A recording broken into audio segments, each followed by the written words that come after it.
Hey everybody, welcome to OCD Hi-Fi Guy. It's Mikey, the squirrel, the mad squirrel, ready to dig into some modification. This is a Bridge Audio Labs, made in Japan. Probably one of the highest end brands coming out of Japan that I've seen. This designer was the head designer for Luxman at one point and split off to start his own brand, and he took it further than Luxman was willing to. This is a $35,000 DAC, and I want to open it up because this thing sounds beautiful, although it's too polite, meaning it's actually kind of sounds too soft for me. It doesn't have the leading edge that I like. It nice felt washer in there. It doesn't have the leading edge that I like, so it doesn't quite have the same realism as my other DACs. But I want to see if this says in the output, if it's got opamps in here, which I think it does. In fact, I know it does because I've been in here. I want to change them from chip opamps to discrete opamps, because I know that I've gained some. I've had nice gains before trying that, and so I'm going to try it here and see if I can turn this into something super killer, because I know it's got all the makings of an awesome. I mean, this build of this thing is absolutely nuts. It's unbelievable how heavy the build is. And so I think if I can just fix that one little thing, that's the famous last words.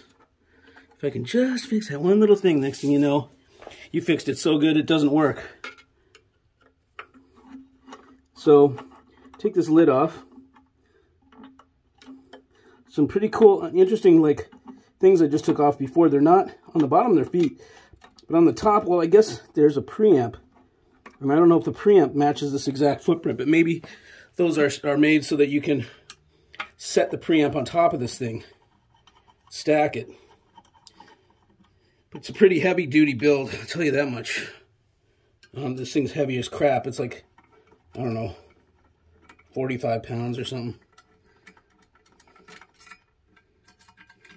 You know, it's funny, if you ever, sometimes, like I used to have a Denon DAC, or it was a DVD player that I turned into a CD player. Did some mods to it. It's pretty cool, but it was heavy, but in the bottom you'd see where they stacked up plates of steel just to make it heavier. And I'm like, oh, come on. They got stacked plates in the bottom just to give this thing heft. But they'll do that sometimes. I doubt that's done in here. Tell you that much. So, first thing we're going to do, remove the lid. Top plate. Pretty damn thick. Look at that. It's 3/8 probably. Straight aluminum. And look at that. Holy crap. That is something else.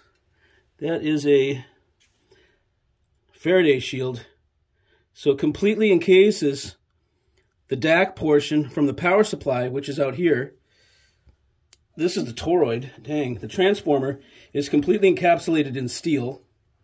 Okay, and then furthermore, see if you can, yeah, you can see that. Okay, so let's see. Let me go through this a little closer. Ugh, that lid is heavy. Okay, so where's our inlet? Our inlet's back here. Yep, right here, right here. Yep, right here. So we got our power inlet right here, and we got the. I'll take this off and see. Well, yeah, I'll come over here. I'll get it. Okay. So here's the inlet PCB for the power inlet. So it goes through this, whatever that, maybe a couple filters or just keep the voltage right. And then that comes straight into the toroid, which is your transformer. That's inside this steel box. The secondaries come out of the steel box and they're attached to the rectifying circuit, which is right here. Let's use the diodes and everything. And then it goes into the filter circuit, which are all these filter caps. You see right there. see something? This is all the rear of the front panel. So the controls and everything on the front panel are all contained in the circuits right here. Pretty clean. Pretty regular, standard fare. This is pretty nice capacitor bank. I wonder what those... I think this is just to hold them together, this tape. Got our fuses over here. And then, let's see, do we have anything else over there? No, I don't think so, just a corner. It's pretty interesting the way they have these channels that are... And then you can see on the bottom where it's threaded in the bottom, where that foot comes up. So they connect through the same tube. It's kind of interesting. It would transfer vibrations straight down from one foot to the other. You know, that's kind of interesting. Okay, so I'm going to set this back up here. And then we're going to go inside the copper plate. Copper part. Let's see, make sure. Get you guys lined up.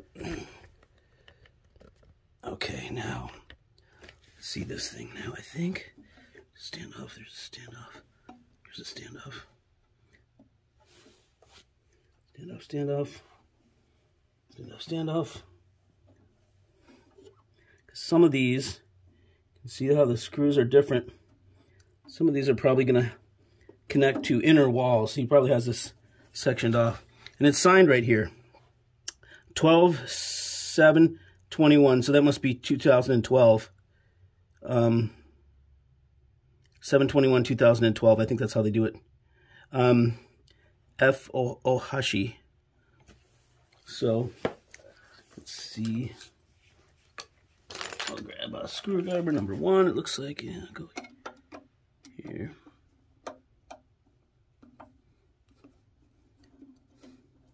So, yeah, this is, whoopsie.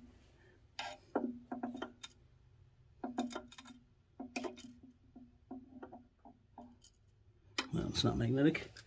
This one is. Nope. It's a pretty extravagant build, and that's for sure. There's no question about that. That wasn't it. Oh well, if you get a magnet, and something else that's magnetic. Let's see, maybe this one is.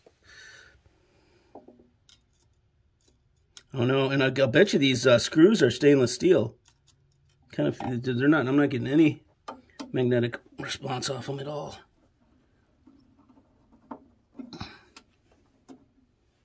Okay, so this is different. Yep, I can already see that goes into this also. Hard to see there. Okay, so this must be. Yeah. Well, let's see how she goes here.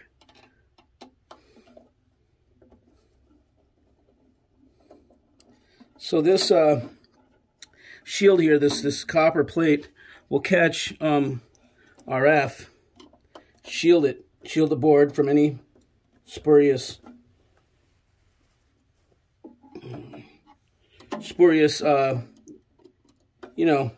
radiated noise in the high frequency range, and it'll be grounded. So this thing will be grounded somewhere, and it'll take it off here and direct it somewhere else, direct it down to the ground.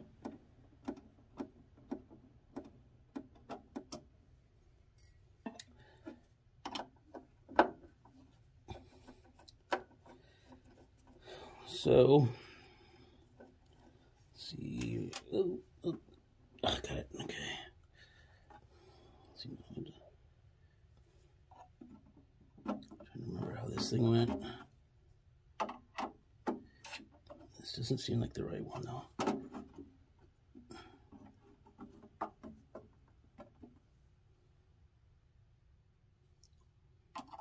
I have the feeling that these separate ones are for something else. This is not. I think these little pan heads are these pan heads are what holds this thing on, if I'm not mistaken. No, oh shit. Oh well.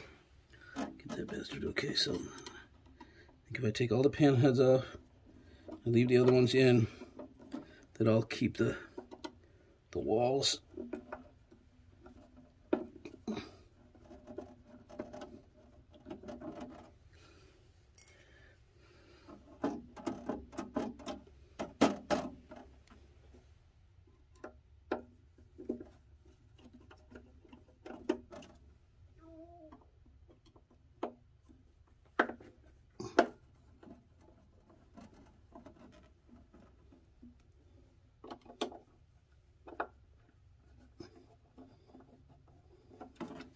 Okay, I think that should do it.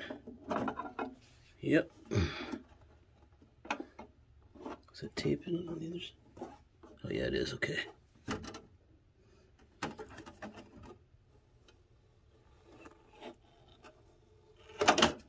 Is it tape right there? Inner walls. So it keeps all these separated too. Not only does it shield this whole part from the power supply, but then it individually shields the DAC chips from the op amp area, the analog output stage from the digital, and keeps it all cordoned off. So we've got everything. The analog section is completely encapsulated. Same with the digital right there. It's really pretty cool. I mean, how often do you see something like this inside your DAC? I've never seen it before, actually. So that's pretty tricked out. Okay, pretty nondescript. That main board down there must be I wonder what that is down there. Part of the analog. Okay, so this is the main. Now here's something very interesting. Okay, look at this. Look at these capacitors. Like, what the hell are those? Like, those look like they're handmade. They definitely are. Look at them. They're filled with potting, and they're made out of copper. It looks like. Looks like copper pipe. Got little numbers on the side, kind of. So it looks like maybe. See the numbers, 22, right there. So these are something probably he made. I don't even know if that's really nomenclature for a cap, or if it's just like the stuff that was on. If it's like plumbing pipe or something, I don't know. So you can see we've got op amps. Got op amp there.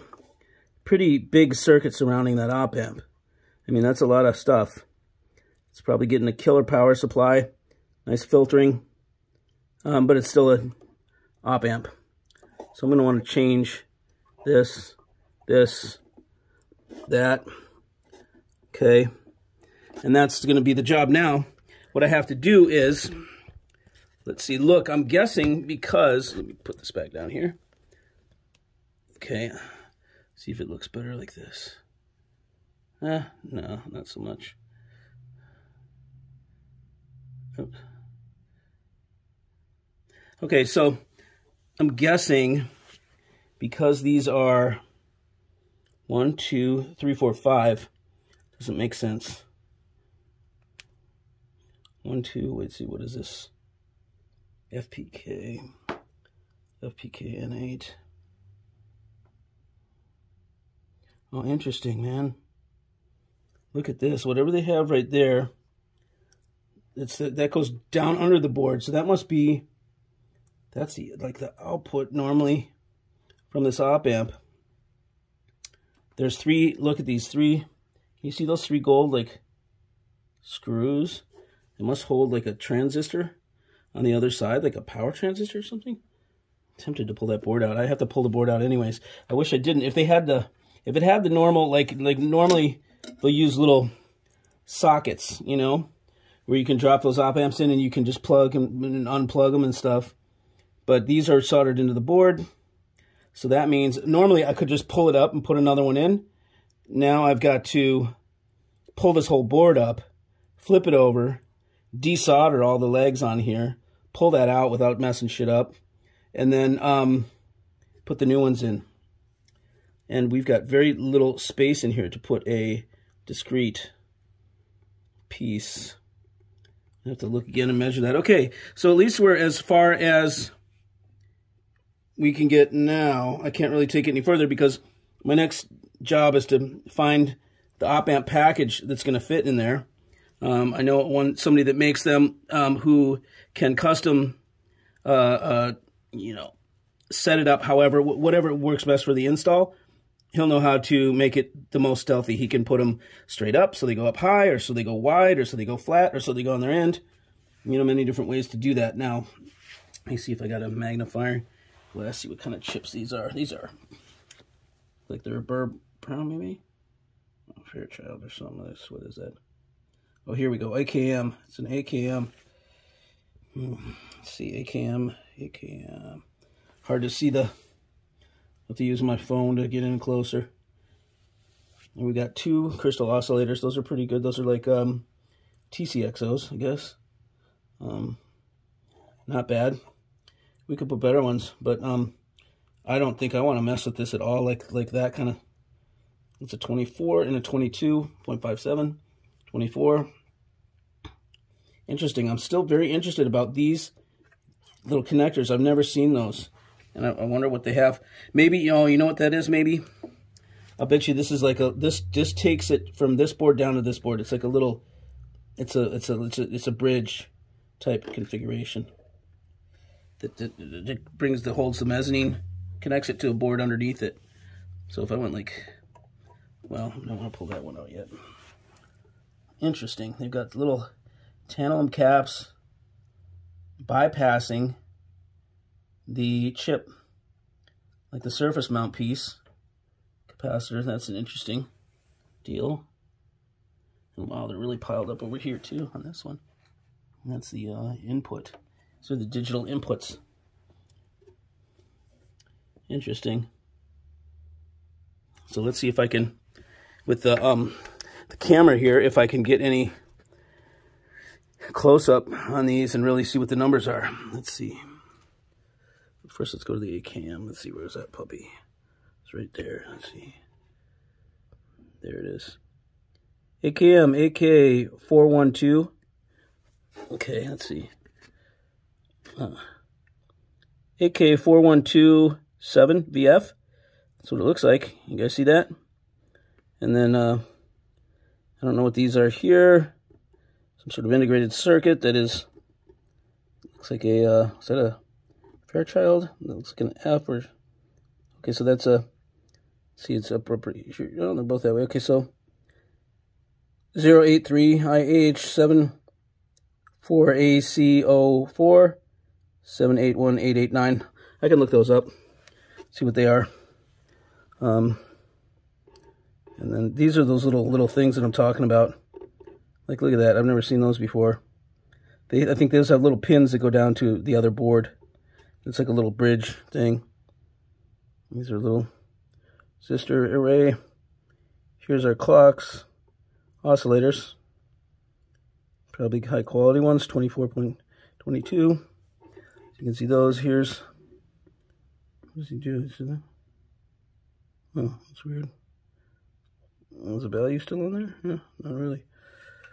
Okay, over here, like, see how they straddle those output caps? They straddle them with some other capacitors, the little tantalums, just to make it sound better, I guess, smooth it or something.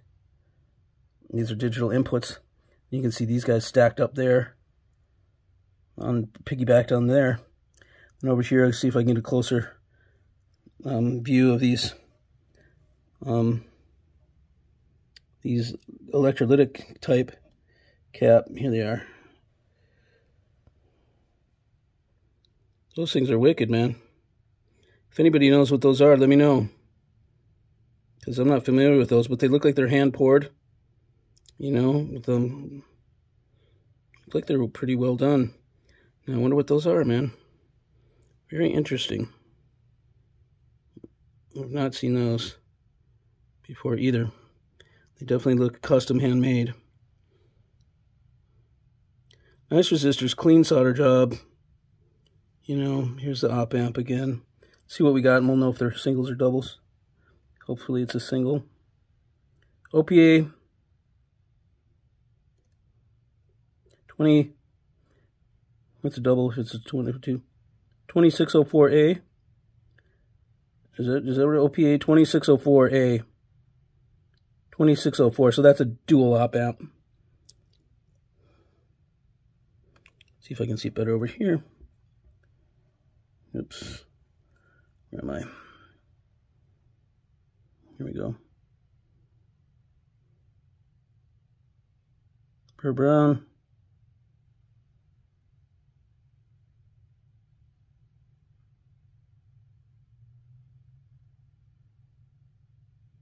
Damn, that one's hard to see, man.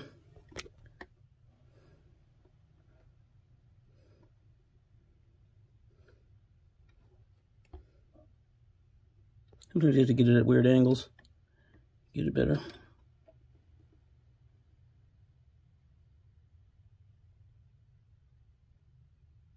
(2604A). OPA 2604A. So those are, yeah, those are, I don't know that they're that highfalutin. Obviously they sound good in here, but it's too soft for me. I'd like it to be a little bit more, come on, a little bit more, have some top end there. So anyways, okay, so that's it for right now. That's we've gotten into it. I'll come back, do a part 2 once I start pulling this board out, and hopefully that goes smooth. You never know with these damn things, but it should come out all right. Okay, so that's that, and I'll talk to you soon. See you.